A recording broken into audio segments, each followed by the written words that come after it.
आज मैं आपको बताने वाला हूं भारतीय जनता पार्टी के 5 ऐसे बड़े नेताओं के बारे में जिन्हें पार्टी से निकाल फेंका गया था और आज वह किस हाल में हैं। आइए जानते हैं इस वीडियो में।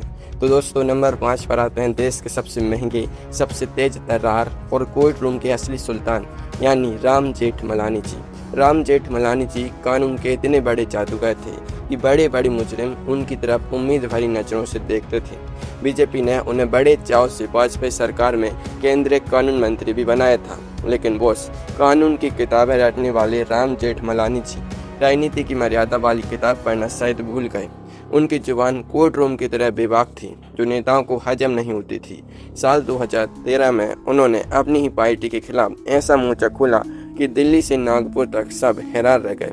उन्होंने तत्कालीन राष्ट्रीय अध्यक्ष नितिन गडकरी जी के खिलाफ सीधे बगावत का बिगुल फूंक दिया। राम जेठमलानी जी ने सरेआम मीडिया में आकर नितिन गडकरी जी के इस्तीफे की मांग कर दी।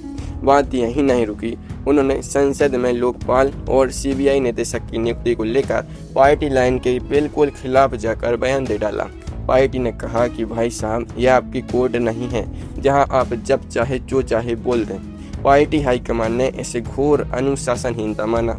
जो वकील दूसरों को जेल से छुड़ाने के लिए मशहूर था, वह खुद अपनी राजनीतिक सदस्यता नहीं बचा सका। पार्टी ने बहती गंगा में हाथ धोने वाले इस अंदाज को खारिज करते हुए उन्हें सीधे 6 साल के लिए पार्टी से बाहर का रास्ता दिखा दिया।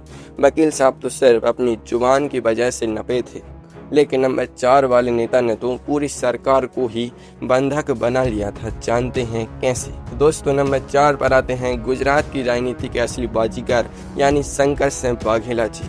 90 के दशक में गुजरात में बीजेपी को जमीन से उठाकर आसमान तक पहुंचाने में शंकर सिंह वाघेला जी का बहुत बड़ा हाथ था। उनके साथ नरेंद्र मोदी जी और केशुभाई पटेल जी की तिकड़ी कमाल कर रही थी। साल 1995 में गुजरात में बीजेपी ने पहली बार बम्पर बहुमत हासिल किया। शंकर सिंह वाघेला जी को लगा कि अब तो मुख्यमंत्री की कुर्सी पर उनका ही नाम लिखा है, लेकिन दिल्ली बैठे हाईकमान ने केशुभाई पटेल जी के सिर पर मुख्यमंत्री का ताज सजा दिया। बस फिर क्या था, शंकर सिंह वाघेला जी के अरमानों पर पानी फिर गया और वह आग बबूला हो गए। उन्होंने ठान लिया कि वह ईंट से ईंट बचा देंगे। साल 1995 के आखिर में उन्होंने वो कर दिखाया जो बीजेपी के इतिहास में कभी नहीं हुआ था। वाघेला जी ने अपने वफादार 47 विधायकों को इकट्ठा किया और उन्हें लेकर सीधे खजुराहो के एक आलीशान रिजॉर्ट में चले गए। इसे भारतीय राजनीति का पहला रिजॉर्ट पॉलिटिक्स कांड कहा जाता है। उन्होंने अपनी ही पार्टी की सरकार को घुटनों पर ला दिया। पार्टी ने उन्हें मनाने की बहुत कोशिश की, लेकिन जब पानी सिर से ऊपर चला गया तो हाईकमान ने कहा कि पीठ में छुरा घोंपने वाले आस्तीन के सांपों के लिए यहाँ कोई जगह नहीं है।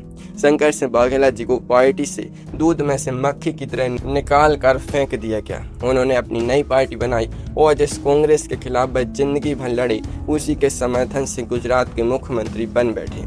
गुजरात का ये रिजॉर्ट ड्रामा तो सिर्फ पर्दे के पीछे हुआ था, लेकिन नंबर 3 पर जो नेता हैं, उन्होंने जो तमाशा किया वो पूरी दुनिया ने लाइव टीवी पर देखा था। नंबर 3 पर आती हैं मध्य प्रदेश के पूर्व मुख्यमंत्री और राम मंदिर आंदोलन का सबसे आक्रामक चेहरा यानी उमा भारती जी। उमा भारती जी की राजनीति हमेशा से 200 की स्पीड पर चलती थी। साल 2003 के मध्य प्रदेश चुनाव में उन्होंने दिग्विजय सिंह जी का 10 साल पुराने कांग्रेस सरकार को कांस के पत्तों की तरह बिखेर दिया था और पूर्ण बहुमत के साथ मुख्यमंत्री बनी थी। लेकिन उमा भारती जी का गुस्सा उनके नियंत्रण से बाहर रहता था।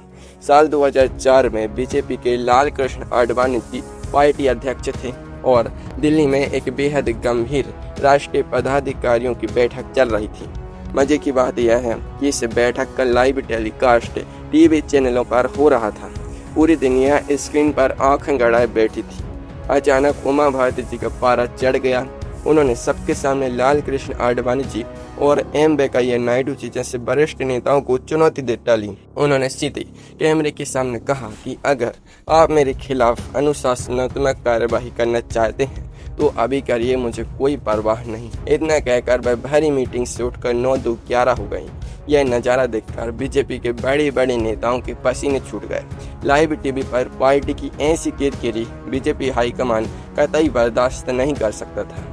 अनुशासनहीनता की सारी हदें पार करने के आरोप में उन्हें पहले सस्पेंड किया गया और जब उनके तेवर ठंडे नहीं हुए तो साल 2005 में उन्हें पार्टी से सीधे निष्कासित कर दिया गया। हालांकि साल 2011 में उनकी फिर से घर वापसी हुई और वह मोदी सरकार के पहले कार्यालय में केंद्रीय मंत्री भी बनी। लाइव टीवी का ये तमाशा देखकर दिल्ली दरबार हिल गया था।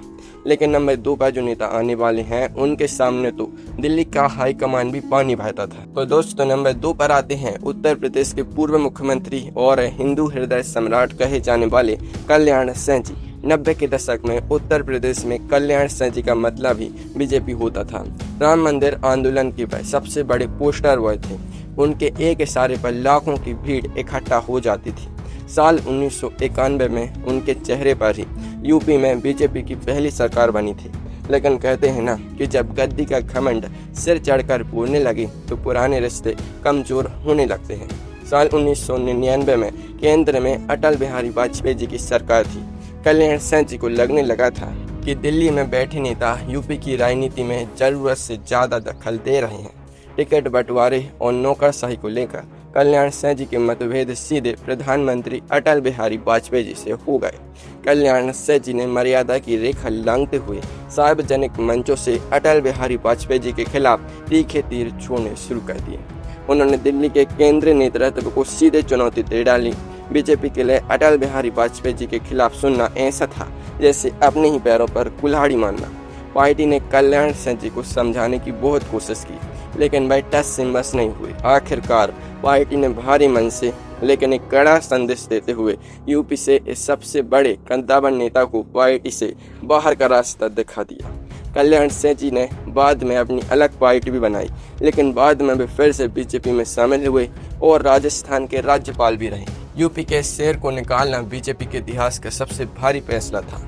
लेकिन नंबर 1 पर जो नाम है उन्हें कोई निकाला नहीं गया। ये सुनकर आपके होश उड़ जाएंगे क्योंकि वो किसी बाहरी नहीं पार्टी के सगे संस्थापक थे। नंबर 1 पर आते हैं बीजेपी के कोर फाउंडिंग मेंबर और देश के पूर्व विदेश रक्षा और वित्त मंत्री यानी जसवंत सिंह जी। जसवंत सिंह जी एक बेहद संभ्रात, पढ़े लिखे और गंभीर नेता थे। उनकी अंग्रेजी और उनका अंदाज देखने लायक था। वह अटल बिहारी वाजपेयी जी के सबसे भरोसेमंद साथियों में से एक थे। लेकिन साल 2009 में जसवंत सिंह जी ने एक ऐसा काम किया जिसे बीजेपी के वैचारिक खेमे में बारूद का कार्य किया। उन्होंने एक किताब लिखी जिसका नाम था जिन्ना इंडिया पार्टीशन इंडिपेंडेंस। इस किताब में जसवंत सिंह जी ने पाकिस्तान के निर्माता मोहम्मद अली जिन्ना की तारीफों के पुल बांध दिए और भारत के विभाजन के लिए सरदार वल्लभ भाई पटेल जी और जवाहरलाल नेहरू जी को जिम्मेदार ठहरा दिया। अब आप ही सोचिए, जिस बीजेपी की पूरी राजनीति ही राष्ट्रवाद और अखंड भारत पर टिकी हो, उसका ही इतना बड़ा नेता जिन्ना की तारीफ कैसे कर सकता है। साल 2009 में शिमला में बीजेपी का चिंतन शिविर चल रहा था। इस किताब के आते ही पार्टी के अंदर ऐसा भूचाल आया कि लाल कृष्ण आडवाणी जी और बाकी नेताओं ने तुरंत कड़ा फैसला लिया। बिना कोई कारण बताओ नोटिस दिए जसवंत सिंह जी को सीधे पार्टी से निष्कासित कर दिया गया। यह निष्कासन इतना अचानक और चौंकाने वाला था कि खुद जसवंत सिंह जी को संभलने का मौका नहीं मिला।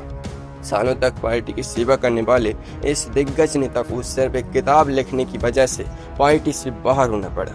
बाद में उनकी वापसी जरूर हुई, लेकिन 2014 में जब उन्हें बाड़मेर से लोकसभा का टिकट नहीं मिला तो उन्होंने फिर से बगावत कर दी और निर्दलीय चुनाव लड़ गए, जिसके बाद उन्हें दोबारा पार्टी से निकाल दिया गया। दोस्तों, अगर आप ऐसे ही और राजनीति से जुड़े वीडियो देखना चाहते हैं तो आप मेरे चैनल के मेंबर बन सकते हैं। इसके लिए आपको महीने के सिर्फ 59 रुपये देने होंगे और बदले में आपको मिलेंगे हमारे स्पेशल मेंबर्स ओनली वीडियोस जो आम लोग नहीं देख सकते, और मैं आपके कमेंट्स का सबसे पहले रिप्लाई भी करूँगा। तो अभी नीचे ज्वाइन वाले बटन पर क्लिक करके हमारे चैनल की मेंबरशिप को ज्वाइन करें।